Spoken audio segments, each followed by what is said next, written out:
அன்னம் பிரம்மம். அன்னமே நாம் உண்ணும் உணவே பிரம்மம்.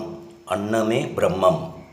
இன்றைய உணவே மருந்தில் இன்றைய காலை உணவு ரிச்சஸ்ட் ஃபுட்டு என்று சொன்னால் பிரேக்ஃபாஸ்ட்டு. அதாவது இயற்கை சமைத்த உணவு. நாம் சமைக்க வேண்டிய அவசியம் இல்லை. ஸோ இயற்கை சமைத்த உணவுகள் அனைத்துமே அமிர்தமாகும். சித்தர்கள்லாம் என்ன பண்ணாங்க? அமிர்த உணவை உணவாக கொண்டு மரணமில்லா பெருவாழ்வு வாழ்ந்தார்கள். மனுஷனுக்கு என்ன? கனிகள் தான் ரொம்ப முக்கியம். ஸோ இன்றைய உணவே மருந்தில் வேர்க்கடலை, ஆர்கானிக் வேர்க்கடலையை ஒரு 2 கைப்பிடி இரவு ஊற வைத்த தண்ணீரை வடிகட்டி எடுத்துவிட்டு வேர்க்கடலையை இது மாதிரி மிக்சியில் போட்டு,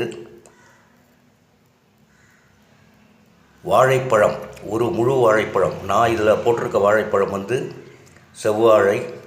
ரிச்சஸ்ட்டு வாழை எது அப்படின்னு சொன்னால் செவ்வாழை. அனைத்து சத்துக்களும் அடங்கிய செவ்வாழை ஆகும். ஸோ அந்த செவ்வாழை பழத்தோட தேன், நீங்கள் எந்த அளவுக்கு, தேன் என்பது ஒரு மருந்திலும் மகா மருந்து.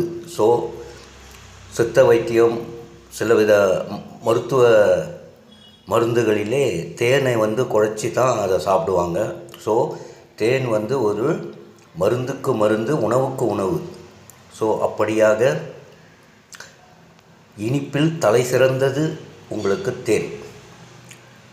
ஸோ இன்றைய உணவே மருந்தில் ஆர்கானிக் வேர்க்கடலை ஒரு 2 கைப்பிடி, ஒரு செவ்வாழைப்பழம் மற்றும் தேவையான அளவு தேன் கலந்த இந்த ஒரு மிக்சியில் ஒரு சுற்றிக்குங்க.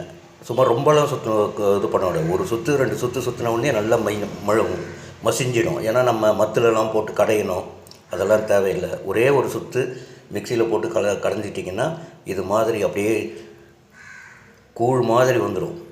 இது வந்து இயற்கை சமைத்த உணவு. நாம் சமைக்க வேண்டிய அவசியம் இல்லை. இது உணவுக்கு உணவாகவும் மருந்துக்கு மருந்தாகவும் செயல்படுது. தேன் வந்து பியூரஸ்ட்டு குளுக்கோஸ் ஃபார் பிரெயின் செல்ஸ். அடுத்தது இருதயத்தில் இருக்கக்கூடிய செல்களுக்கு வேர்க்கடலை, ஆர்கானிக் வேர்க்கடலை இருதயத்தில் இருக்கக்கூடிய செல்களுக்கு. வாழைப்பழம் உங்களுக்கு மூளை செல்களுக்கும் இதயத்திற்கும், அது இல்லாமல் நம்ம உடம்பில் இருக்கக்கூடிய 200 வகையான செல்களுக்கும் டைப் ஆஃப் செல்